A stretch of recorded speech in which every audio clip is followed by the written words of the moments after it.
Welcome to my YouTube channel. අයිබෝන් Max විත් විදෝ YouTube නාලිකාවට ඔබ සාදරයෙන් පිළිගන්නවා. මම මේ වීඩියෝ එකෙන් අරගෙන ආවිල්ලා තියෙන්නේ ඔයාලට කුලක පාඩම. කුලකයක් කියන්නේ මොකද්ද? අපි මේ කුලකයක් මොකද්ද කියලා බලනකොට කුලක ප්‍රධාන ආකාර තුනකින් අපිට දක්වන්න පුළුවන්. අංක 1 වචනෙන් එහෙම නැත්නම් අකුරෙන් ලියන්න පුළුවන්. කුලකයක් අකුරෙන් ලියන්න පුළුවන්. අංක 2 අපිට පුළුවන් කුලකයක් අවයව ආකාරයෙන් ලියන්න. අංක 3 අපිට පුළුවන් කුලකයක් වෙන් රූප සටහනකින් දක්වන්න. මෙන්න මේ ක්‍රම තුනට පුළුවන් අපිට කුලකයක් ලියන්න. අපි ඉස්සෙල්ලා එක උදාහරණයක් ගමු. හරිද? අපිට කියමු මොකක් හරි මේ හැමදේම කුලකයක්ම මොකක් හරි අකුරකින් අපි නම් කරනවා. අපි කියමු අපිට දීලා තියෙනවා 1 10ත් අතර තුනෙහි ගුණාකාර කුලකයක්. හරිද? මෙන්න ගාන 1ත් 10ත් අතර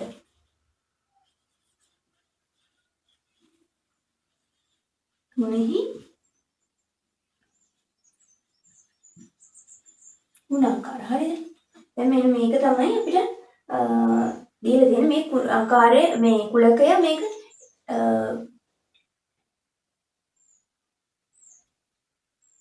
ගුණාකාර සහිත කුලකය අපි කියන මේ කුලකය x කියලා නම් කරා කියමුකෝ.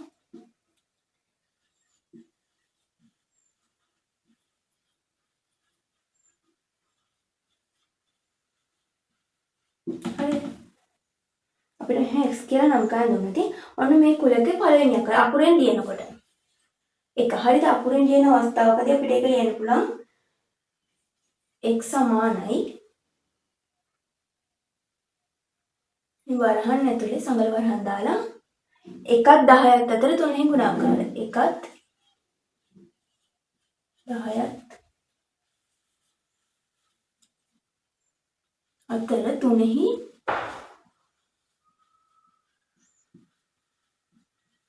ගුණාකාර කියලා. හරිද?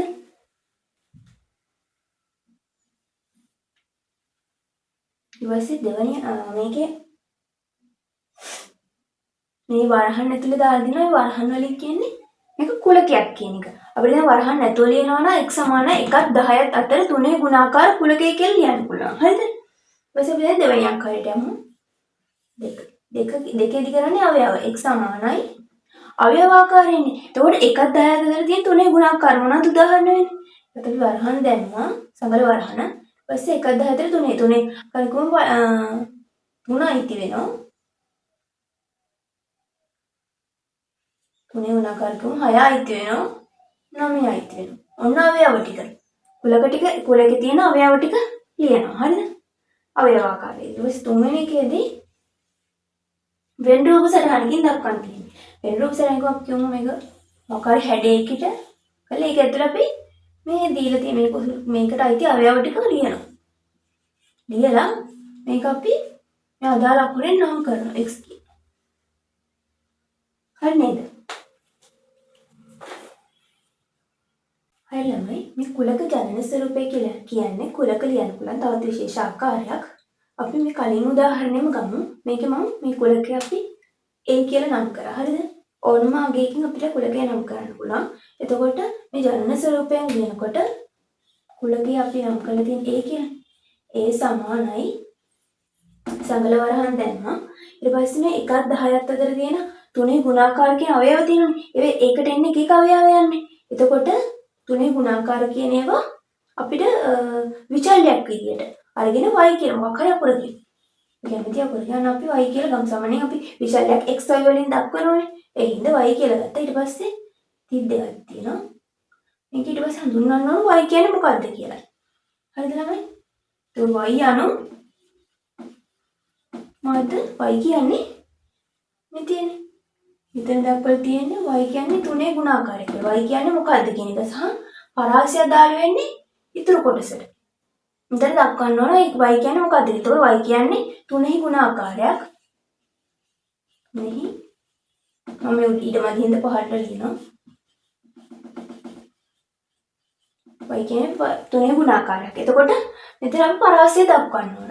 මේක එකට ලියන්න ඕන. මම ඊට මැදින් පහළ ලියුවා. එතකොට මෙතන පරාසයෙන් 1ක් 10ක් අතර. 1ක් 10ක් අතර කියනකොට අපි කියන්නේ 1ට වැඩි y. 10ට අඩු y කියන එක. හරිද? එතන වල පේන වල වෙතින් මොකද මේක මොකක්ද නේද?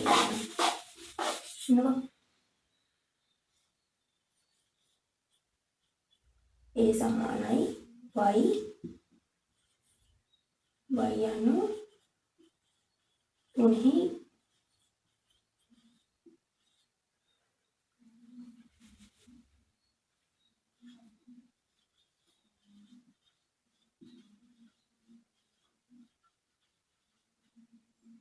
මේක පරාසෙන්නේ 1ට වැඩි y 10ට අඩු. හරි නේද? මෙන්න මේ විදිහට තමයි කුලක ජනනාකාරයෙන් ලියන්නේ. අපි ඕන ළමයි තව උදාහරණයක් බලමුද මේ වගේ එකක්.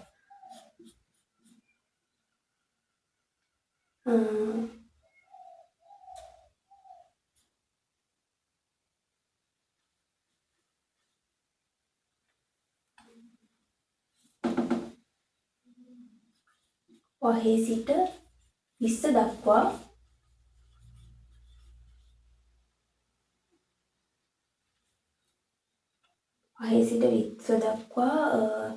ප්‍රථමක සංඛ්‍යා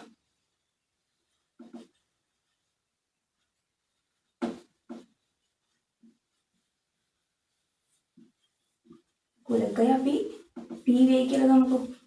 මෙන්න මේ වගේ එකක් ජනනාකාර දැන් හරියට ගානක දුන්නොත් ජනන ස්වරූපයෙන් ලියන්න කියලා අපි ඒක සමහර මෙහෙම හඳුන්වන අකුරක් දීලා නැත්නම් අපි කැමති අකුරකින් හඳුන්වන්න පුළුවන්. කැපිටල් අකුරකින් ඉංග්‍රීසි කැපිටල් අකුරකින් හඳුන්වන්න පුළුවන්. එතකොට මේකෙදී තියෙන අවයව දන්නේ නැතිද අපි x කියලා ගමුකෝ.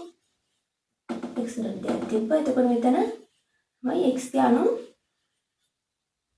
මොනවාද ප්‍රථමක සංඛ්‍යා.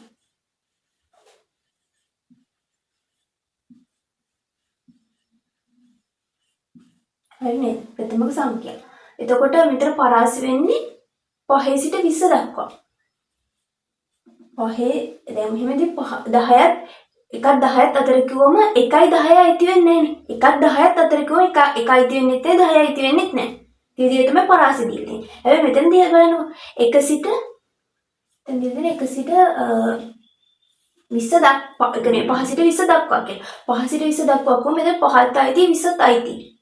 කියන්නේ මේක ගන්න පුළුවන් දෙයක් කියන එක නේ 5ත් 20ත් අයිති. එතකොට මෙතන දාන්නේ පරාස දක්වනකොට කුඩා හෝ සමාන අවස්ථාවක් ගන්න පුළුවන්. x එක කුඩා සමානයි 20. ඒක ලියවුන්නේ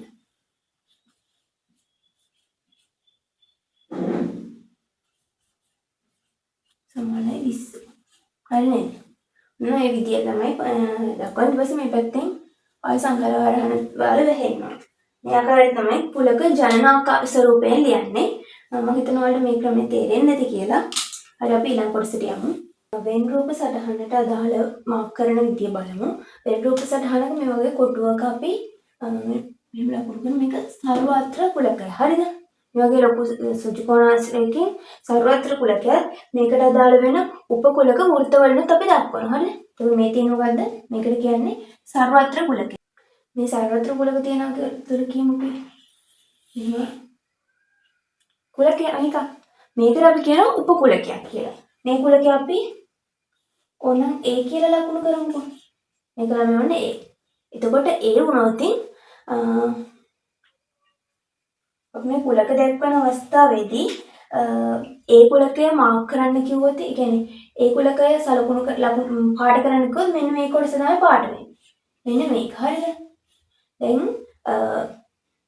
අපි මේ ඒ කියන්නේ මේක අනුපූරක කුලකය කියලා කියන්නේ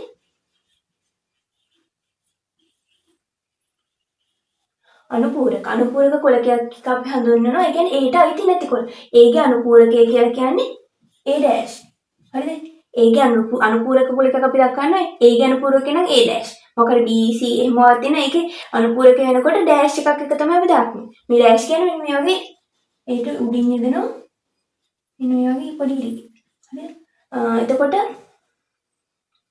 මේ වගේ අනුපූරක අවස්ථාවක් මාක් කරන්න දුන්නොත් ඉතින් දැන් මෙන්න මේ වෙන රූප සරහන දීලා A dash කොටස ලකුණු කරන්නේකුත් ඒට අයිති නැති.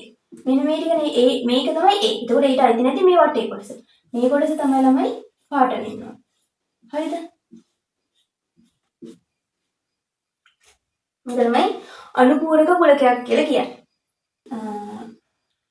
උපකුලක දෙකක් තියෙන අවස්ථාවක් ගමුකෝ. මෙන්න තියෙන සාරවත්‍ර කුලකය. මේකේ අපි කියමු මෙන්න මෙහෙම උපකුලකයකුයි උපකුලක උපකුලක දක්වන්නේ රවුම් වලින්. කොහොම මේ උපකුලක අපි A කියලා හඳුන්වනවා. මේක B කියලා හඳුන්වනවා. හරිද? එතකොට මේ වගේ උපකුලකවල දෙකක් තියෙන අවස්ථාවේදී අපි ඉගෙන ගන්නවා මේ උපකුලක දෙක ඡේදනය වෙන අවස්ථාව. A ඡේදන B. හරිද? කියන්නේ මේ වගේ මේ ඡේදන ලකුණු මේ තියෙන ඡේදන. මේ ලකුණෙන් දක්වන්නේ ඡේදනය. මේක කියන්නේ ළමයි මේක මේලය. හරි.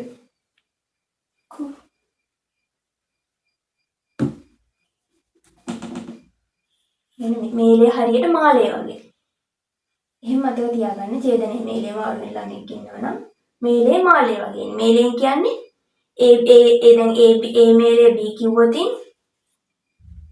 මේ A කොටසයි B කොටසයි දෙකමයි තියෙනවා. A මේලේ B කොටස මාක් කරන්න කිව්වොත් මේකයි දෙකම පාට වෙන්න ඕන. හරිද?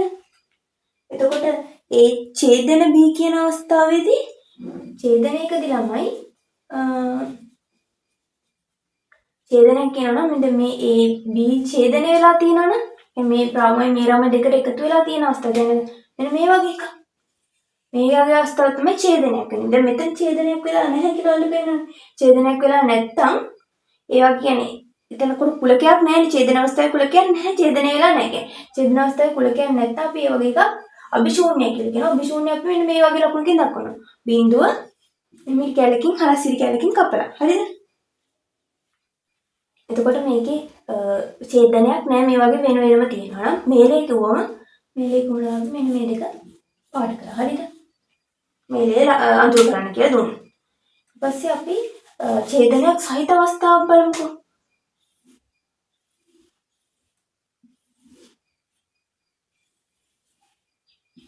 මෙන්න ඡේදනයක් තියෙන අවස්ථාවක්. මේක අපි A කියනවා. මේක B කියලා ගන්න. මේ සර්වත්‍ර කුල. අපි බලමු මෙතන තියෙන්නේ තමයි A ඡේදන B සිද්ධ.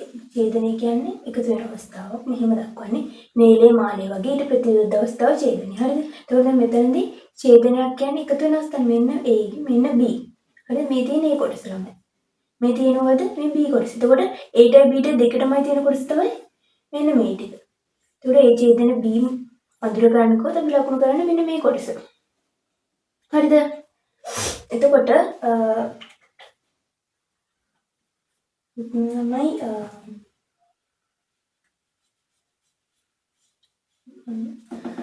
දැන් A මේලේ B අවස්ථාව ගමුකෝ. A මේලේ B කිව්වොත් ඒ අවස්ථාවේදී මේ කොටසයි A ට B ට දෙක මේ A ට B ටයි ඔක්කොම කොටස් තියෙනවා. එතකොට මේ ටික ඔක්කොම අයිති වෙනවා. මේ කොටසත් ඇතුළේ මේ A ට B ටයි ඔක්කොම කොටස් ටික මේලේදී අයිති වෙනවා. ඡේදනයේදී මේ කොටස විතරයි. මොන විදිහට තමයි එහෙනම් අපි දැන් ටිකක් වෙනස් අවස්ථා ටිකක් බලමු. වෙන රූප සටහන් ලකුණු කරන. හරිද? අපි දැන් මෙන්න මේ රූප සටහන් දෙකේ මේ කුලකේ තෘප්ත වෙන අවස්ථාව අඳුර කරන විදිය බලමු. හරිද? දැන් මෙන්න මේ වගේ එකක් දුන්න කියන්නේ A ඡේදන B ගේ ඩෑෂ්. A ඡේදන A මේලේ B ගේ ඩෑෂ්. හරිද? A මේලේ B කියන්නේ මොකද? අපි ඉස්සර ඩෑෂ් කියන හිතන්නේ. A මේලේ B කියන්නේ මොකද්ද කියලා හිතන්න ඕනේ. A මේලේ B.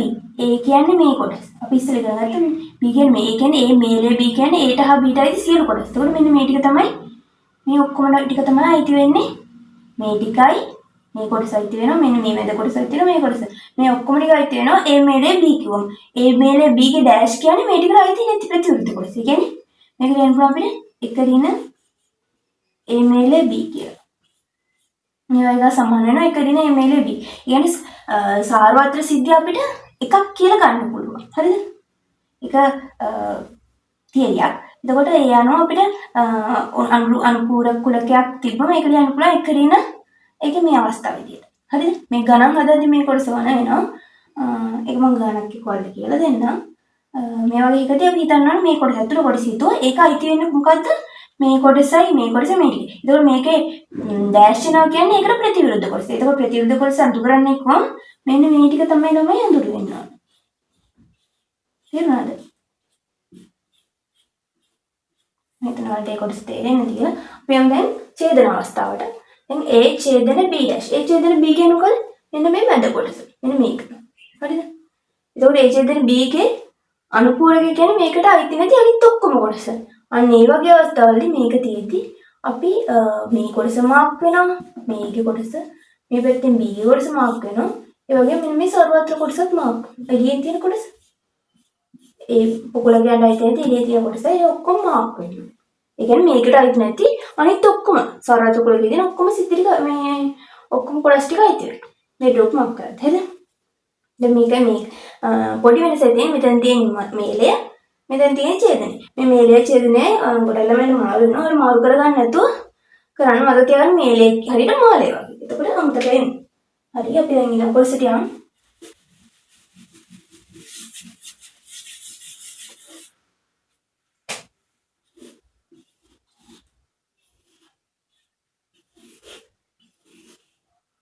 මේක කියලා මාක් කරනවා. ඒගොල්ලන් අපි මේක මාක් කරනවා. මෙතන තියෙන්නේ A ඡේදන B ඩෑෂ්. මෙන්න මේ වගේ අවස්ථා. A ඡේදන B ඩෑෂ් එන්න පුළුවන්. ඊට පස්සේ එන්න පුළුවන් අපි මේකේ තව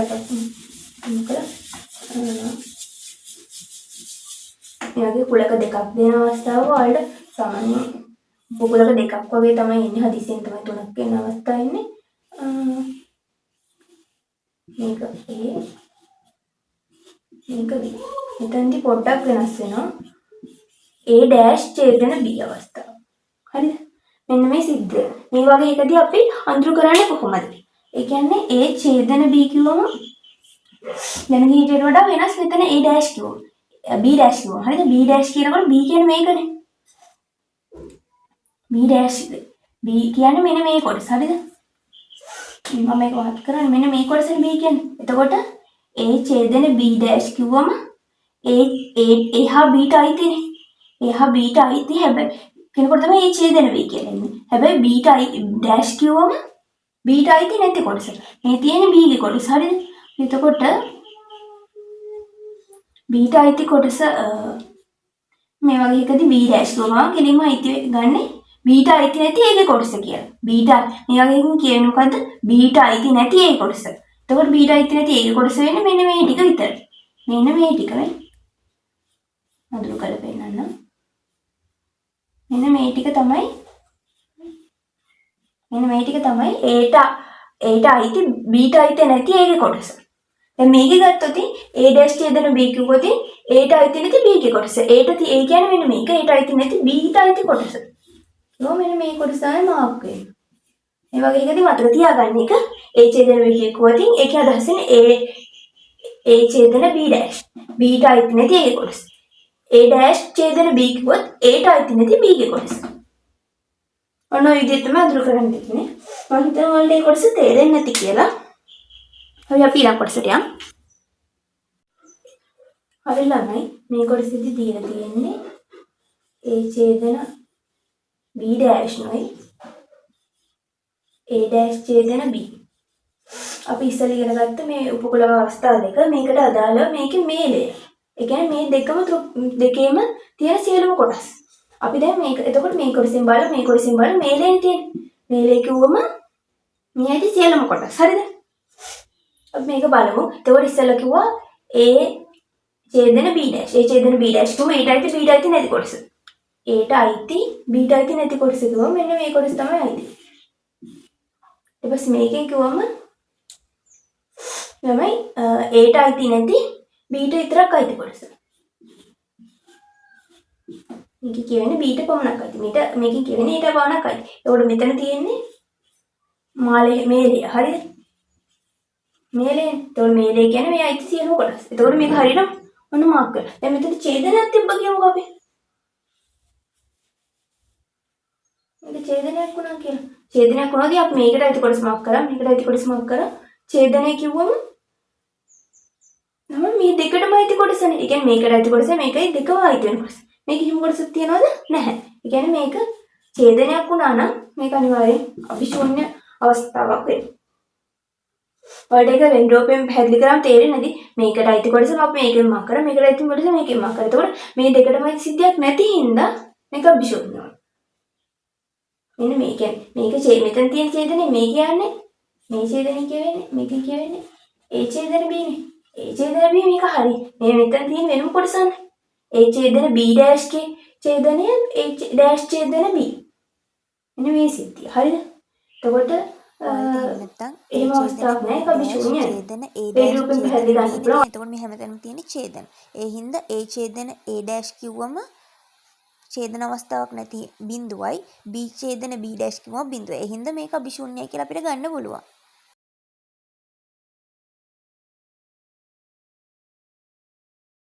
හරි ළමයි මම හිතනවා මේ කියලා දීපු කොටස් ටික ඔයාලට තේරෙන්නේ නැති කියලා. මම මේ කුලක පාඩමට අදාළව ප්‍රශ්න ටික උත්තරගෙන ඊළඟ වීඩියෝ එකේ එන්න. එහෙනම් ළමයි අයබෝවන්. Thanks for watching.